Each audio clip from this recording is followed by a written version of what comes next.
Kidney stones are simply solid mineral and salt deposits that form in your kidneys.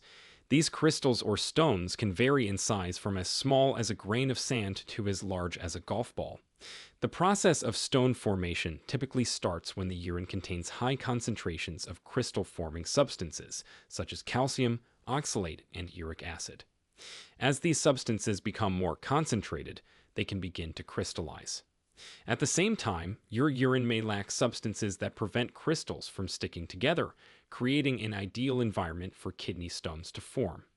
Over time, these tiny crystals can attract other elements and grow larger, forming what we recognize as kidney stones. It's important to note that not all crystals in the urine will develop into problematic stones. In fact, many people pass small amounts of crystals in their urine without ever experiencing symptoms or developing larger stones. It's when these crystals grow larger or aggregate that they can cause issues. Kidney stones are quite common, affecting about 1 in 11 people in the United States. Men are more likely to develop kidney stones than women, and the risk increases with age. While kidney stones can occur at any age, they are most common in adults between the ages of 20 and 50. Types of kidney stones. Kidney stones come in various types, each with its own unique composition and characteristics.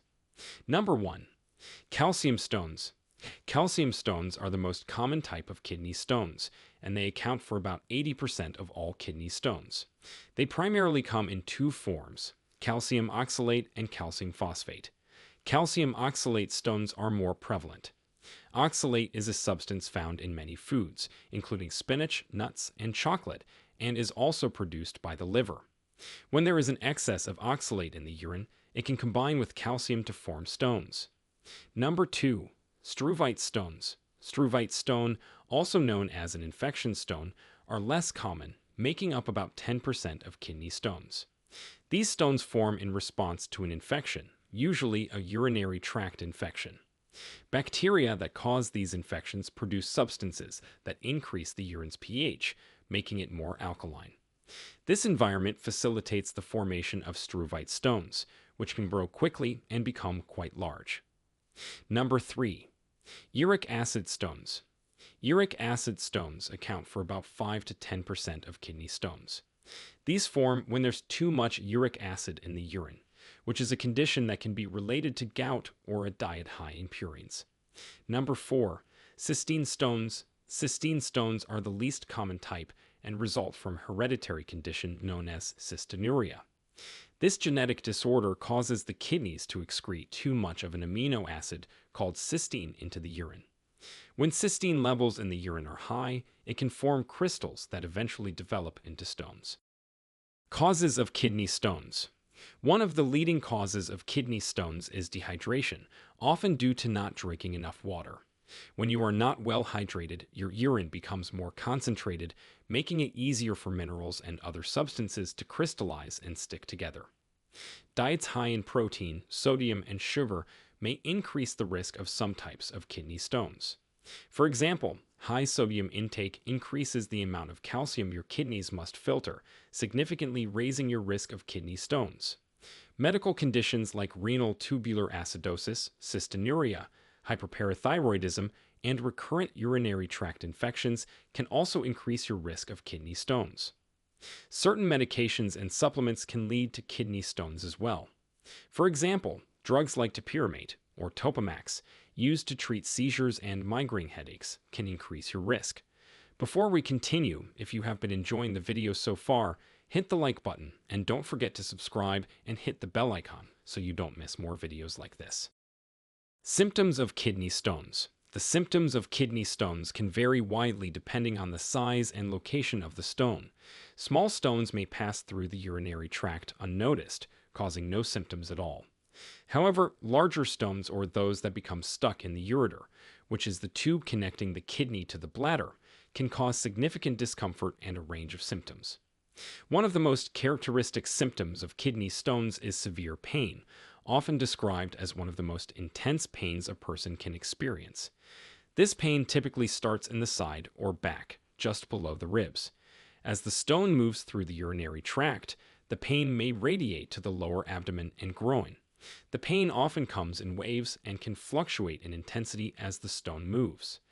Many people with kidney stones describe the pain as sharp, cramping, or a burning sensation. It can be so severe that it causes nausea and vomiting. The pain may also change in location and intensity as the stone moves through the urinary system. In addition to pain, other common symptoms include frequent urination and pain or burning sensation during urination.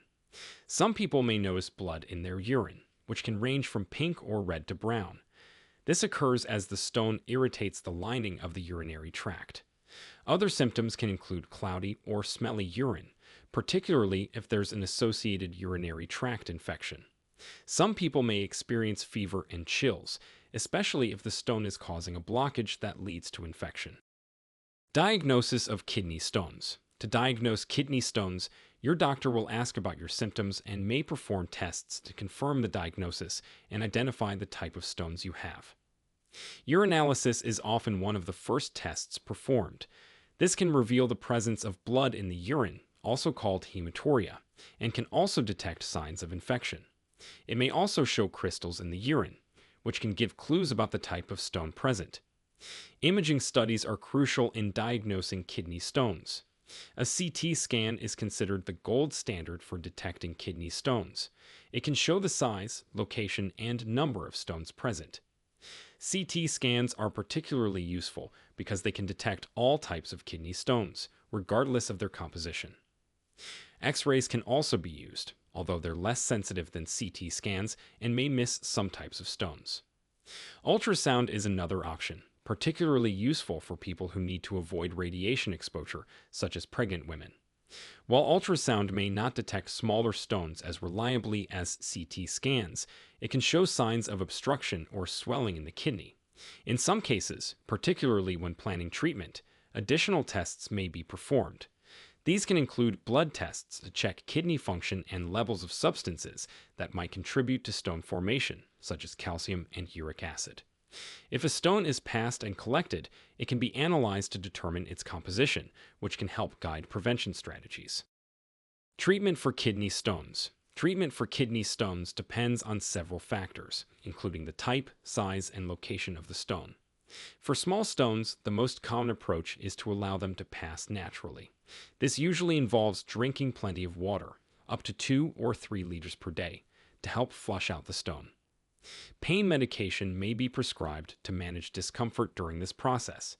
For larger stones or those causing severe symptoms, more active treatment may be necessary. One common approach is extracorporeal shockwave lithotripsy. This non-invasive procedure uses shock waves to break the stone into smaller pieces that can pass more easily. While effective for many types of stones, ESWL may not be suitable for very large stones or those in certain locations. Another option is ureteroscopy, where a thin tube with a camera is inserted through the urethra and bladder into the ureter. The stone can then be removed directly or broken up using laser energy. This technique is particularly useful for stones in the lower part of the urinary tract. For very large stones or those in the kidney, percutaneous nephrolithotomy may be necessary. This minimally invasive surgical procedure involves making a small incision in the back to access the kidney directly and remove the stone. In some cases, medications can be used to help manage kidney stones. For example, alpha blockers may be prescribed to relax the muscles in the ureter, making it easier for stones to pass. For certain types of stones, medications that alter urine chemistry can be used to prevent stone growth or even dissolve existing stones. Prevention of kidney stones. To prevent future kidney stones, your doctor might recommend specific lifestyle and dietary changes. Drinking plenty of water is one of the most important steps you can take. Staying hydrated helps dilute the substances in your urine that lead to stones. Depending on the type of stones you have, dietary changes can also be beneficial. For calcium oxalate stones, your doctor might advise limiting foods high in oxalates, such as spinach, rhubarb, and nuts, and reducing your salt and animal protein intake. If you have uric acid stones, reducing your intake of purine-rich foods, such as red meat, organ meats, and shellfish, can help. In some cases, medications can help prevent stones from forming. For example, thiazide diuretics can help prevent calcium stones, and allopurinol can help prevent uric acid stones. Now we want to hear from you. Did you or someone you know have a kidney stone before? What treatment did you have for it? Share with us your experiences and opinions in the comments below. We love to hear them. Thanks for watching.